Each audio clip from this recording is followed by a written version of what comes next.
Meus pais preferiram o filho de ouro que dirigia uma Ferrari, até o dia em que a polícia prendeu tudo. Estava a lavar pratos no meu apartamento de um quarto quando recebi a chamada.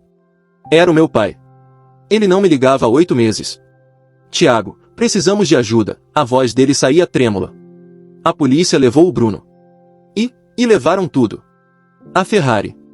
A casa dele. As contas. Tudo. Desliguei a água. Sequei as mãos devagar. E por que me estás a ligar? És nosso filho. O Bruno está preso. Não sabemos o que fazer. Interessante. Quando o Bruno comprou a Ferrari vermelha há 2 anos, eu era vosso filho. Quando me disseram que eu era uma vergonha por trabalhar como técnico de informática, eu era vosso filho. Silêncio do outro lado. Quando o Bruno vos levou àquela viagem para Dubai e eu não fui convidado para o jantar de Natal, eu era vosso filho então. Tiago, por favor. Boa sorte, pai. Desliguei. As minhas mãos tremiam. Não de nervosismo. De algo diferente. Satisfação? Justiça? Talvez ambos. Deixa-me voltar atrás. Deixa-me contar como chegamos aqui. Eu e Bruno crescemos na mesma casa. Mesmos pais. Mas tratamentos completamente diferentes. Ele era 3 anos mais velho. Mais alto. Mais bonito. Melhor em desportos. O filho perfeito.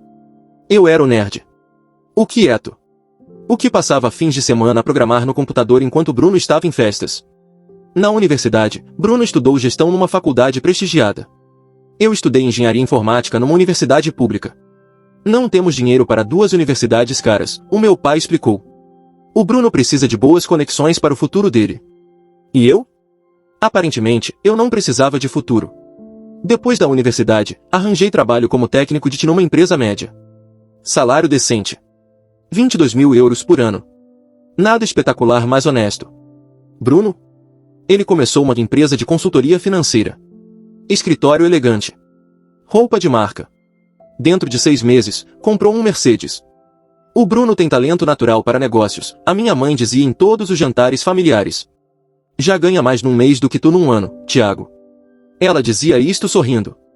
Como se fosse motivo de orgulho humilhar um filho para elogiar outro.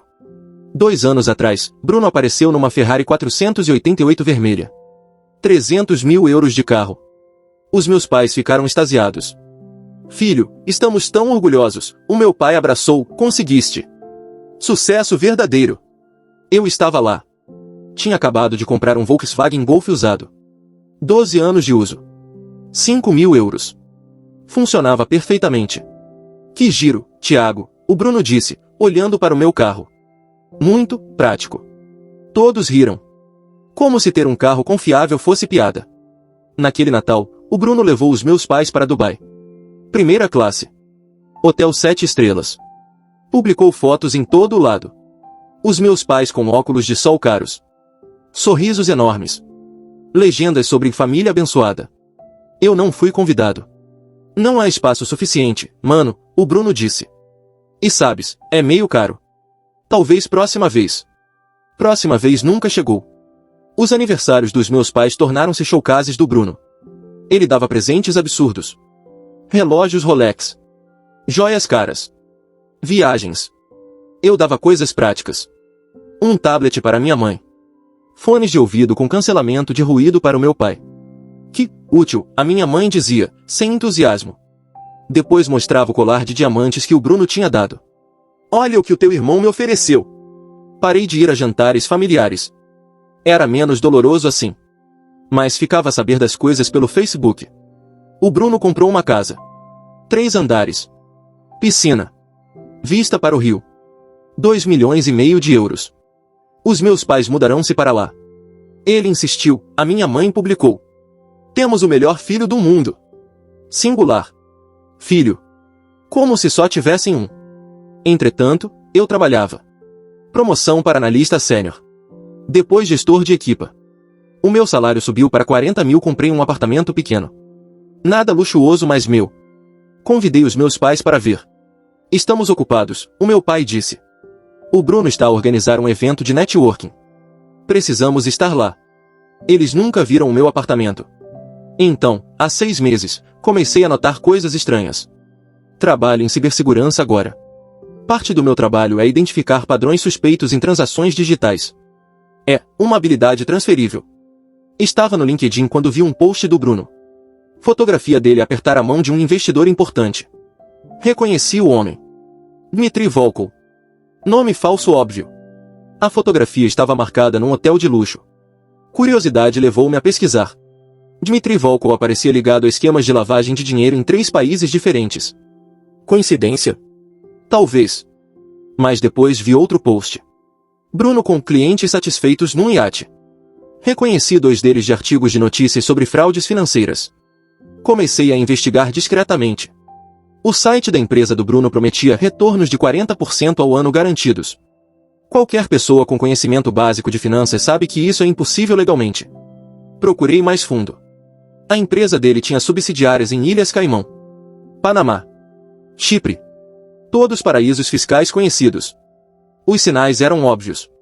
O Bruno estava a fazer algo ilegal. Muito ilegal. Parte de mim queria ignorar. Não era problema meu. Ele tinha feito a vida dele.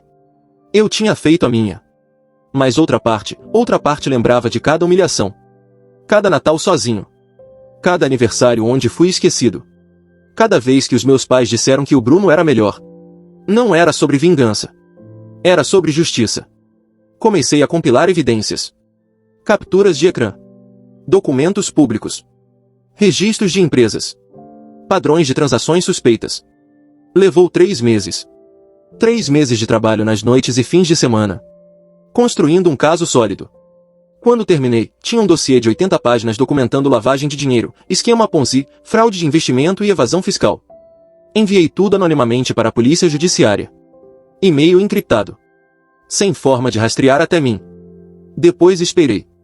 6 semanas passaram. Comecei a pensar que nada aconteceria. Que talvez o Bruno tivesse conexões que o protegeriam. Então chegou aquela manhã. Estava a trabalhar quando meu telemóvel explodiu com notificações. Notícias. Empresário de luxo preso em operação contra lavagem de dinheiro. Ativos de 15 milhões apreendidos. A fotografia era do Bruno. Algemado. Sendo levado para carro da polícia. Outra fotografia mostrava a Ferrari sendo carregada num reboque. Outra mostrava polícias a entrar na casa dele. A casa onde os meus pais moravam. Li cada artigo. O esquema era maior do que imaginei. Bruno tinha enganado 137 investidores. 15 milhões em perdas totais. O dinheiro ia para contas offshore. Parte era lavado através de compras de luxo. Ferrari. Casa. Relógios. Joias. Tudo que os meus pais tinham exibido orgulhosamente era comprado com dinheiro roubado. Senti nada. Nem alegria. Nem tristeza. Apenas vazio calmo. Aquela noite, o meu pai ligou. A chamada que mencionei no início. Depois de desligar, bloqueei o número dele. Mais 2 dias depois, a minha mãe apareceu no meu trabalho. Estava diferente. Sem joias caras. Sem roupa de marca. Apenas, velha. E assustada. Tiago, precisamos conversar. Levei-a para um café perto do escritório. Ela pediu chá. Tremia ao segurar a chávena. Perdemos tudo, ela sussurrou. A casa era do Bruno. Foi apreendida. As nossas economias, o teu pai investiu tudo com o Bruno. Desapareceu. Estamos num hotel barato. Não sabemos quanto tempo podemos pagar. Bebi o meu café. Esperei. Precisamos de ajuda. Temporariamente. Só até resolvermos as coisas. Resolver o quê? O Bruno vai para a prisão. O dinheiro dele era roubado. Não há nada para resolver. És nosso filho. Agora sou vosso filho. As palavras saíram mais frias do que pretendia. Quando precisam de algo, lembram-se que tenho 2 filhos. Ela começou a chorar. Lágrimas reais desta vez. Não manipulação. Medo genuíno. Tiago, cometemos erros. Sei disso. Mas somos tua família. Família. Repeti a palavra. Sabem quantos natais passei sozinho? Quantos aniversários esqueceram? Quantas vezes disseram que o Bruno valia mais do que eu? Desculpa. Desculpamos muito. Não o suficiente. Levantei-me. Arranjem emprego.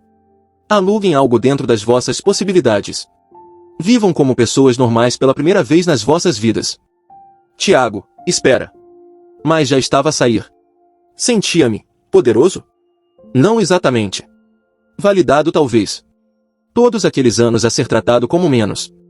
E agora tinha o poder de ajudar. E escolhia não o fazer. Era vingança? Talvez um pouco.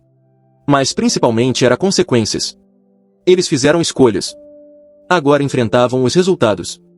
Na semana seguinte, o julgamento do Bruno começou. Foi rápido. Evidências eram esmagadoras. 137 vítimas testemunharam. Muitas tinham perdido economias de vida inteira. Reformas. Fundos para a educação dos filhos. Sonhos destruídos para financiar a Ferrari do Bruno. Ele recebeu 12 anos de prisão. Ordem de restituição de todos os ativos. Mas não havia ativos. Tudo tinha sido gasto ou escondido em contas inacessíveis. As vítimas receberiam cêntimos por cada euro perdido. Vi os meus pais no tribunal. Sentados atrás do Bruno. A minha mãe chorava. O meu pai parecia ter envelhecido 10 anos. Quando os olhos dele encontraram os meus através da sala, vi algo que nunca tinha visto antes. Vergonha. Saí antes do veredicto ser lido. Já sabia o resultado. 2 semanas depois, recebi uma carta. Escrita à mão. Da minha mãe. Querido Tiago. Sei que não mereço tua atenção. Sei que falhamos contigo de todas as formas possíveis. Passamos anos a celebrar o Bruno enquanto te ignorávamos. Valorizamos dinheiro e aparências mais do que caráter e honestidade. Agora vemos a verdade. O Bruno construiu tudo em cima de mentiras. Tu construíste uma vida honesta. Nós celebramos o errado. Não estou a pedir perdão. Não estou a pedir dinheiro. Apenas quero que saibas, estávamos errados. Completamente errados. E sentimos muito. Mais do que palavras podem expressar. Se algum dia conseguires falar conosco novamente, estaremos aqui. Com amor e arrependimento profundo, mãe. Dobrei a carta. Coloquei-a numa gaveta.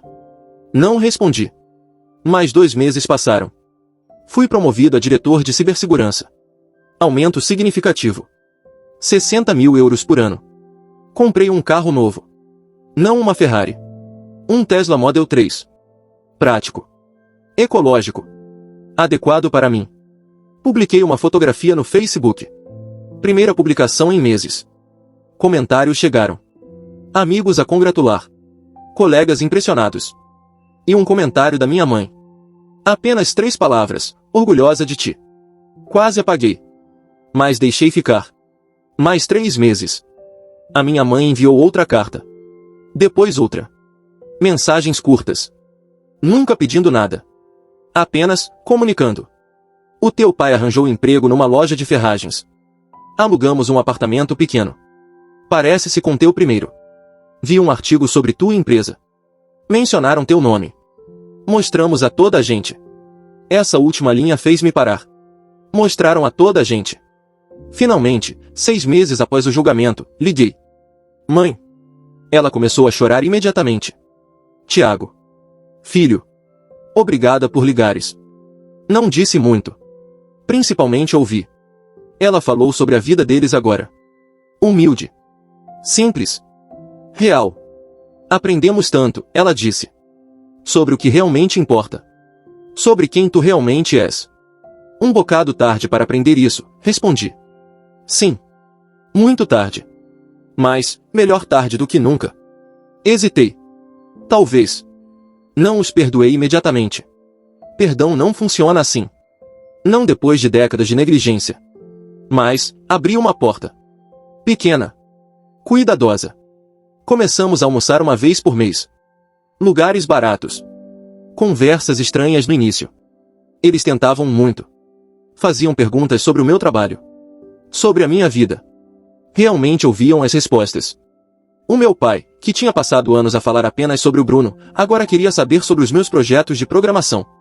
Não entendia nada. Mas tentava.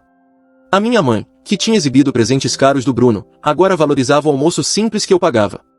No aniversário dela, dei-lhe um tablet. O mesmo tipo que tinha dado anos antes e ela tinha ignorado. Desta vez, ela chorou. É perfeito. Obrigada, filho. Filho. Não o Tiago ou tu. Filho. Foi algo. 1 ano após a prisão do Bruno, visitei-o. Não por ele. Por mim. Precisava de ver. A prisão era fria. cinzenta. Bruno tinha perdido peso. O bronzeado tinha desaparecido. Parecia pequeno. Quando me viu através do vidro, pegou no telefone com mãos trêmulas. Tiago. Não esperava.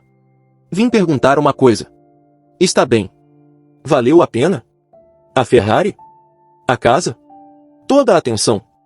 Ele olhou para as mãos. Não. Não valeu. Bem. Levantei-me para sair. Tiago, espera. A voz dele quebrou. Podes dizer aos nossos pais que sinto muito? Disse-lhes tu mesmo. Eles visitam-te todas as semanas. A surpresa no rosto dele era genuína. Visitam?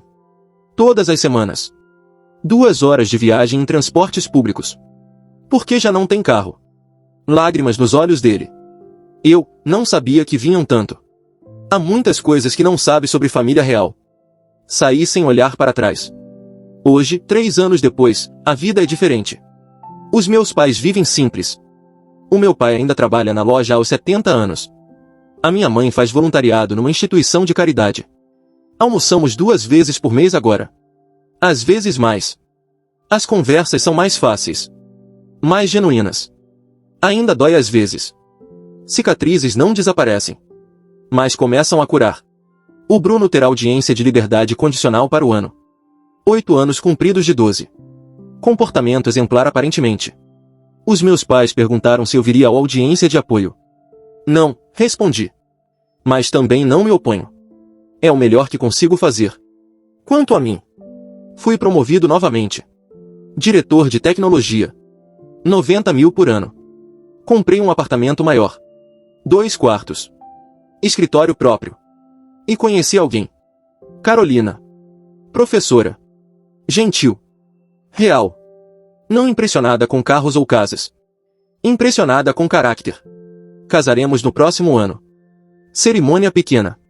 Íntima. Os meus pais estarão lá. Primeira fila. Não porque são perfeitos. Mas porque estão a tentar. E esforço conta. O Bruno não será convidado. Talvez quando sair. Talvez anos depois. Quando provar que mudou. Ou talvez nunca. E está bem também. Porque aprendi algo importante através de tudo isto. Família não é quem te dá mais presentes. Não é quem tem mais sucesso ou dinheiro. Família é quem aparece. Quem tenta. Quem reconhece erros e trabalha para os corrigir. E às vezes, a maior vingança não é destruir quem te magoou. É construir uma vida tão boa, tão honesta, tão genuína, que eles finalmente percebem o que perderam ao ignorar-te. Aquela Ferrari vermelha? Foi leiloada por 50 mil euros. Uma fração do valor original. Comprada por colecionador que não sabia a história. Ouvi dizer que tem problemas mecânicos constantes.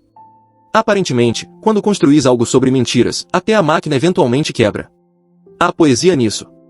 Obrigado por ficares até ao fim. Se esta história te tocou de alguma forma, deixa um comentário.